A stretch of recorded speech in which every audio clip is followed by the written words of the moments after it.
Environ Life Science Limited, partnering for life.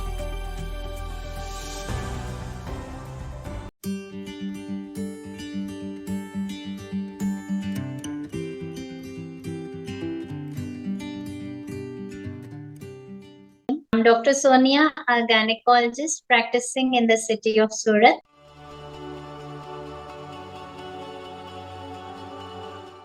मैं स्त्री रोग विशेषज्ञ हूँ जो स्त्रियों के जननांगों यानी रिप्रोडक्टिव सिस्टम के साथ डील करती हूँ। और मेरे अनुभव में ऐसा आया कि अक्सर महिलाएं डॉक्टर्स के पास अपनी इस प्रॉब्लम्स को लेकर लेट पहुंचते हैं और कई बार उसका सॉल्यूशन केवल ऑपरेशन के द्वारा ही संभव होता है, क्योंकि अंदरूनी होने से उन्हें पता ही नहीं चलता कि बीमारी कितनी बढ़ गई है और दवाइयों से उसका इलाज संभव ही नहीं होता।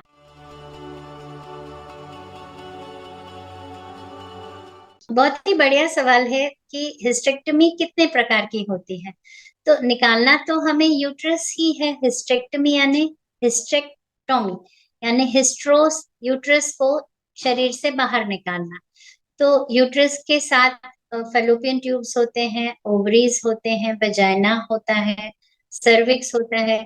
तो ये पूरे को जब हम निकालते हैं तो हम इसे टोटल हिस्टेक्टमी कहते हैं। ओवरीज के साथ निकालते हैं तो ओफरेक्टमी भी कहते हैं, और ट्यूब्स के साथ निकालते हैं तो साल्पिंगेक्टमी कहते हैं। पर हिस्टेक्टमी यानी ओवर एंड अबव वो पार्ट जिसमें से हमें मेंस्ट्रुअल ब्लड आता है यानी पीरियड्स आते हैं, या वो वूम्ब या वो बैग जिसमें बेबीज होते हैं। तो सब टोटल हिस्टेक्टमी भी पॉसिबल है, यानी कुछ पार्ट यूट्रस का अंदर रहे जैसे सर्विक्स या लोअर सेगमेंट। लेकिन करने के हिसाब से अगर पूछा जाए तो दूरबीन द्वारा यानी लेप्रोस्कोपी या एंडोस्कोपी से, जहां से बेबी डिलीवर होता है वेजाइना यानी योनि मार्ग से तो वेजाइनल हिस्टेक्टमी, या सिजेरियन में जैसे हम बेबी को डिलीवर करते हैं वैसे भी ये सर्जरी हो सकता है, उसे हम एब्डोमिनल हिस्टेक्टमी। और जब हम पेट पर कट रखते हैं तो वो कट पैंटी लाइन की तरह सीधा या पेट में नाभि से नीचे तक लंबा कट भी हो सकता है। तो एब्डोमिनल हिस्टेक्टमी, वेजाइनल हिस्टेक्टमी या लेप्रोस्कोपिक हिस्टेक्टमी, या कुछ और तरीके से भी, जैसे नीचे के पार्ट में जहां हमारा पॉटी वाला एरिया होता है, नोट्स करके एक है टेक्निक जिसमें बिना किसी कट के यूट्रस निकाला जा सकता है। कई लड़कियां ऐसी होती हैं जो बहुत एग्रेसिव होती हैं, उनके मेल हार्मोन्स बहुत ज्यादा होते हैं और वो बॉय बनना चाहती हैं, इसलिए भी मुझे यूट्रस निकालना पड़ता है। उसे हम ट्रांसजेंडर हिस्टेक्टमी कहते हैं। तो ऐसे अगर समझे तो बहुत सारे प्रकार की हिस्टेक्टमीज होती है।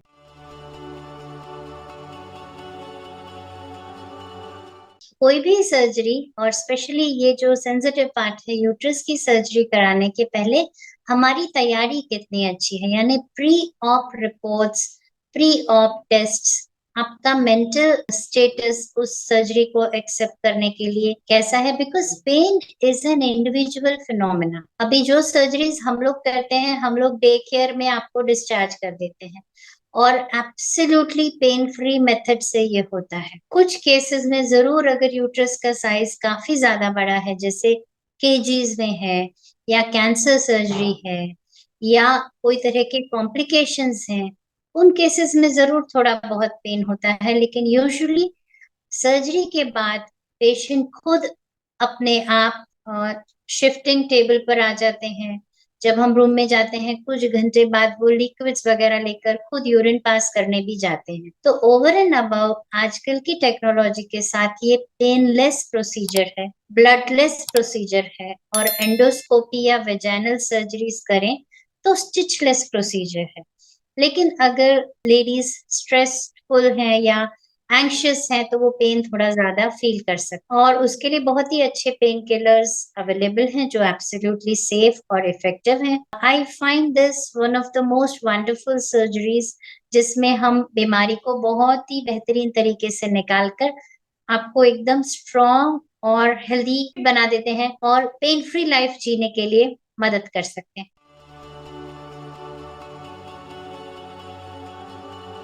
अक्सर जब हम ये सर्जरी करते हैं तो महिलाओं का हीमोग्लोबिन काफ़ी कम होता है क्योंकि मेंस्ट्रुअल रिलेटेड इश्यूज सबसे कॉमन होते हैं। तो हीमोग्लोबिन सप्लीमेंट के लिए हमें विटामिन्स का सहारा लेना पड़ता है। ऐसे ही कई बार हमारी जो लेडीज़ हैं उसमें ब्लड प्रेशर भारी वज़न या डायबिटीज़ की भी शिकायत होती है। साथ ही साथ थायरॉइड हार्मोन डिसऑर्डर्स भी काफ़ी कॉमन हैं। कुछ दिनों के लिए पेन किलर्स, एंटीबायोटिक्स सभी लेडीज़ को देने पड़ते हैं। लेकिन ज़्यादा महिलाओं में मैंने देखा कि हमें विटामिन्स और आयरन जैसे तत्व बढ़ाने पड़ते हैं। वो हम डाइट के थ्रू भी देते हैं और दवाओं के रूप में भी देते हैं। जिन महिलाओं में हम कैंसर सर्जरीज़ करते हैं, उनमें हम ओवरीज़ भी निकाल देते हैं और समय से पहले शरीर से जब ओवरीज़ निकाल दिए जाते हैं, तो सर्जिकल मेनोपॉज़ हो जाता है, जिसके कारण आपका ओवरी हार्मोन तत्व बॉडी में घटने लगता है।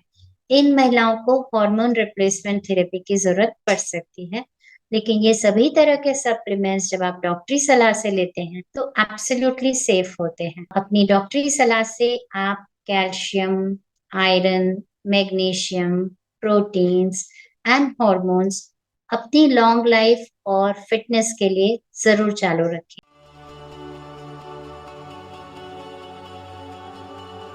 Actually, when God made a woman, He wanted her to live a happy life and have reproduction, to make beautiful humans and then live a good life. But then in today's phenomena, to postpone the periods, to go on a honeymoon, to pay attention to a ritual at home, so many times we are taking so many hormonal things without doctor's advice. Second thing, we have little bit of menstrual issue we keep on postponing, and we have lot many infections because of our bad sexual habits and poor hygiene. We don't even take the cancer vaccine which is available freely. We keep on avoiding annual health checkups, and then in the end we reach a situation when it is life threatening and uterus removal is mandatory. If a tooth is rotten, it needs to be removed. God gave us two sets of teeth to live till 100 years of age and continue munching till the last day of life.